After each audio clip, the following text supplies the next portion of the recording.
Assalamualaikum warahmatullahi wabarakatuh. Alhamdulillah, alhamdulillahirabbil alamin. Wassalatu wassalamu ala asrofil anbiya'i wa mursalin Sayyidina wa maulana Muhammadin wa ala alihi wa sahbihi ajmain, amma ba'du. Kita hormat dan sama-sama kita hormati kepada kepala sekolah dan juga kepada seluruh dewan guru, wali murid, bapak ibu dan juga anak-anakku yang kami cintai. Puji serta syukur marilah senantiasa kita panjatkan hadirat Allah Subhanahu wa taala yang telah mana atas karunia nikmatnya kita masih dapat diberikan kesehatan, kita masih diberikan kekuatan iman dan Islam. Alhamdulillah, sampai pertemuan Ramadan kali ini Allah masih memberikan kita kesehatan, Allah jaga kita dari wabah virus yang sedang melanda. Mudah-mudahan kita semua senantiasa Allah berikan kesehatan, iman dan Islam kita. Amin ya rabbal alamin. Salat beriringkan salam semoga tetap tercurahkan selalu kepada junjungan baginda alam Sayyidul Mawjud yang telah mampu membawa kita sebagai umatnya dari zaman kegelapan, dari zaman kebodohan, dari zaman jahiliyah sampai zaman sekarang, allazi akhrajana minaz zulumati ilan nur.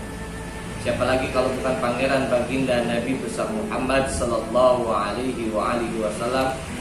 Semoga tetap tercurahkan juga pada keluarga, para sahabat, para tabi'in, dan taulat, terutama kita semua sebagai pengikutnya yang setia menjalankan ajaran dan sunnah-sunnahnya. Mudah-mudahan kita semua kelak mendapatkan syafaatnya, syafaat yang paling dinantikan oleh umat Islam, syafaat yang paling dinantikan oleh umat baginda Nabi Muhammad SAW, yaitu syafaatul ujmah di yaumil qiyamah nanti. Amin, amin ya rabbal alamin.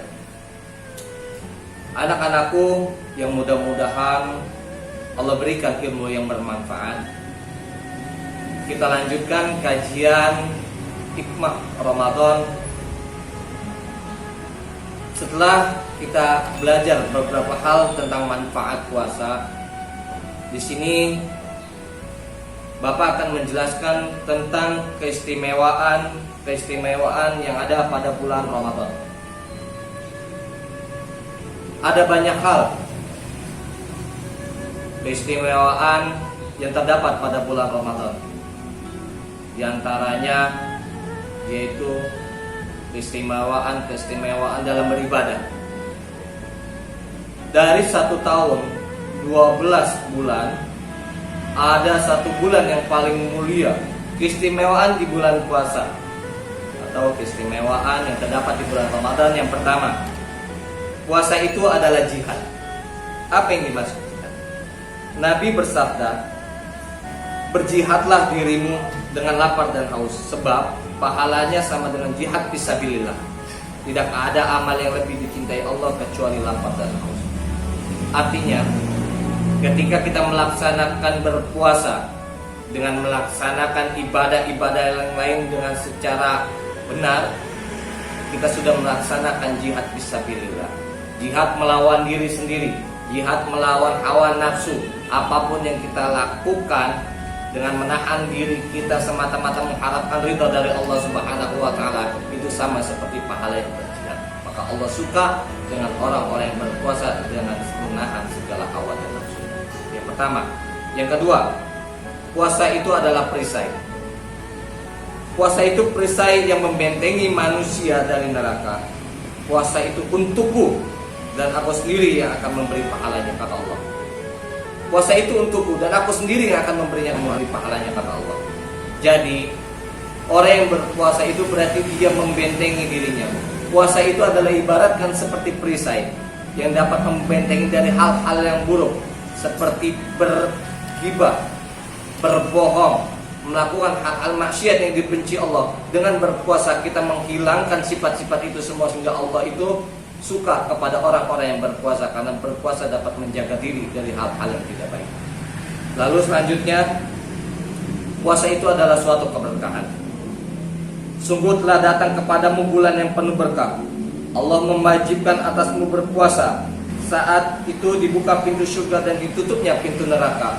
Dan pada bulan Ramadan juga terdapat malam yang lebih baik di antara 1000 bulan, yaitu disebut dengan malam Lailatul Qadar. Pada bulan Ramadan terdapat keistimewaan. Ada malam-malam yang ditunggu oleh para seluruh umat manusia, yaitu malam Lailatul Qadar. Yang dimana pada malam Lailatul Qadar itu, apabila kita melaksanakan beribadah, maka Allah lipat gandakan pahalanya. Dan Allah samakan seperti orang yang beribadah selama 1000 bulan atau 83 tahun. Subhanallah. Begitu mulianya bulan Ramadan. Bahkan sampai Rasulullah bersabda, seandainya umatku tahu keistimewaan yang terdapat di bulan Ramadan, pasti dia akan menginginkan 1 tahun penuh seluruhnya adalah isinya Ramadan. Begitu mulia, begitu banyak keberkahan yang terdapat di bulan Ramadan. Setiap pahala yang kita kerjakan, setiap amal kebaikan yang kita kerjakan di bulan Ramadan, Allah lipat gandakan segala kebaikannya. Ya, itulah keistimewaan yang terdapat pada bulan Ramadan. Selanjutnya, puasa itu adalah ampunan. Nabi SAW bersabda, "Man shoma Ramadanan imanan wa ihtisaban, ghufira lahu ma taqaddama min dzambi." Barang siapa yang berpuasa dengan iman dan mengharapkan ridha Allah, maka Allah akan mengampuni dosa-dosa yang telah lalu. Begitu mulia bulan Ramadan. Kita berpuasa dengan keimanan kita berpuasa dengan keyakinan kita, dengan hanya mengharap diri kepada Allah, maka Allah telah mengampuni dosa-dosa kita. Subhanallah. Begitu istimewanya bulan Ramadan, bulan yang mulia, bulan yang amat dirindukan oleh umat Islam. Selanjutnya, ada beberapa cara dalam melaksanakan ibadah puasa. Yang pertama, syarat wajib dan syarat sah puasa. Ada beberapa syarat. Yang pertama, ini yang harus kalian catat dan kalian harus paham. Syarat dalam berpuasa. Yang pertama orang Islam. Tentu itu adalah syarat yang wajib. Setiap orang Islam wajib melaksanakan berpuasa. Yang kedua adalah yang sudah akil balik, artinya sudah mencapai usianya.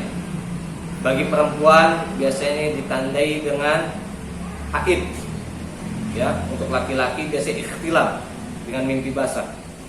Itu sudah wajib melaksanakan ibadah puasa. Lalu selanjutnya berakal atau tidak gila. Artinya berakal di sini orang yang mampu membedakan mana baik dan mana yang buruk, ya, mana yang jahat, mana yang tidak jahat. Berakal, mampu berpikir. Selanjutnya sehat. Orang yang sehat itu wajib melaksanakan berpuasa. Tidak dalam berpergian, artinya kita tidak sedang dalam berpergian yang jauh yang dapat memakan waktu, ya. Kita wajib, jika kita di sini-sini aja, kita tidak berpergian, maka kita wajib. Apabila kita sedang berpergian, nanti ada keringanan dari Allah Subhanahu wa taala. Yang selanjutnya, suci dari haid, nifas, wiladah bagi perempuan. Ya, jelas itu orang yang sedang haid, sedang nifas atau wiladah, itu tidak boleh melaksanakan puasa. Semuanya harus suci dari itu semua. Itu syarat wajib dan syarat sah orang yang berpuasa. Lalu ada orang-orang yang tidak wajib melaksanakan puasa. Selain ada orang yang wajib, di sini juga ada orang-orang yang tidak wajib melaksanakan puasa. Yang pertama yaitu orang kafir, kebalikan dari Islam. Di dalam Al-Quran Allah menyebutkan ya ayyuhalladzina amanu, orang-orang yang beriman, orang-orang Islam. Maka yang wajib adalah orang-orang Islam. Orang kafir tidak wajib melaksanakan dan tidak diperbolehkan oleh Allah. Lalu yang kedua adalah hilangnya akal. Gila, itu orang tidak wajib, ya. Anak kecil, saubi anak kecil yang belum balik itu tidak wajib. Tapi untuk belajar melaksanakan ibadah puasa itu boleh, tapi belum diwajibkan. orang yang sedang sakit, apabila dia sedang sakit dan secara zahiriyah dia tidak mampu untuk melaksanakan ibadah puasa, maka itu tidak diwajibkan dan boleh diqadha di bulan yang lain. Lemah badan. Lemah badan artinya itu tidak mampu, atau orang yang tua renta, yang fisiknya sudah tidak mampu melaksanakan ibadah puasa, maka tidak wajib, ya, dan boleh dibadal, boleh digantikan, ya. Apabila ada seseorang yang tua renta sudah tidak mampu melaksanakan berpuasa, boleh dibadal puasanya oleh anak atau orang lain, ya, dengan niatkan menggantikan pahala puasanya orang tersebut. Musafir, tadi orang yang sedang berpergian jauh, ya, sedang haid dan nifas, untuk perempuan nggak boleh. Sedang hamil, wanita yang sedang hamil itu tidak wajib, boleh tapi tidak wajib. Kenapa? Karena orang yang hamil itu sedang mengandung seorang anak manusia di dalam perutnya.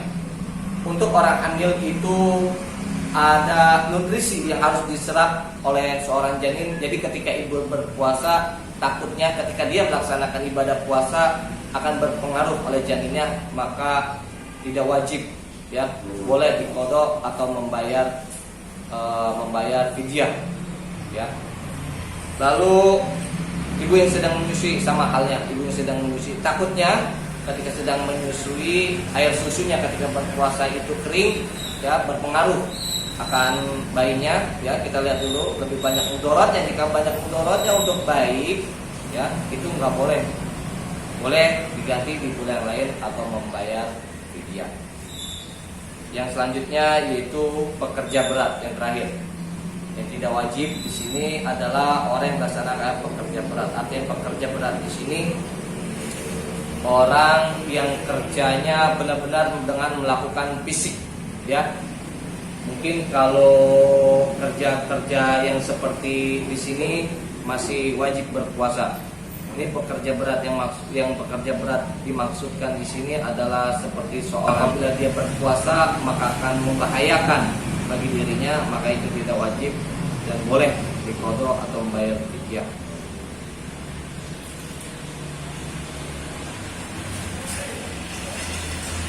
Di sini juga ada rukun-rukun dalam berpuasa. Ya, selain rukun juga ada hal-hal yang membatalkan puasa.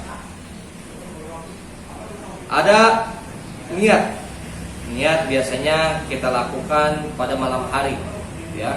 Nawaitu Ramadan an adai fardhu sahri Ramadana haji sanatulillahi ta'ala.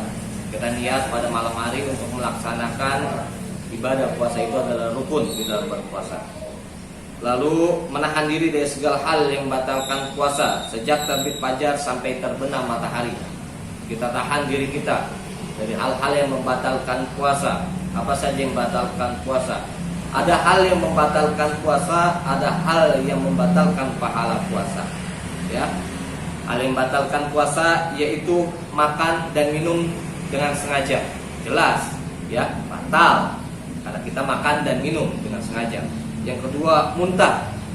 Muntah dengan sengaja. Artinya muntah dengan sengaja itu nih, kita mempunyai jari, kita masukin, kita kolok-kolok nih, lalu keluar muntah sesuatu dalam perut, itu dapat membatalkan puasa. Keluarnya darah, nifas atau haid, itu bagi perempuan jelas ketika sedang berpuasa. Tapi ketika 5 menit lagi mau beduk maghrib, 5 menit lagi mau beduk maghrib, ketika itu tamu bulanan, haid atau nifas keluar, batal puasanya, ya, tetap batal puasanya. Yang terus selanjutnya, gila. Kita lagi puasa, tahu-tahu akal kita hilang, tahu-tahu kita gila mendadak, nah, batal juga puasanya, gitu ya. Lalu murtad, keluar dari Islam, ya. Tahu-tahu kita lagi berpuasa, ada orang ajak kita untuk pindah keyakinan, murtad, maka itu batal puasa kita. bahkan pahalanya juga Allah hapuskan, ya, karena Allah benci dengan orang-orang yang keluar dengan Islam, ya.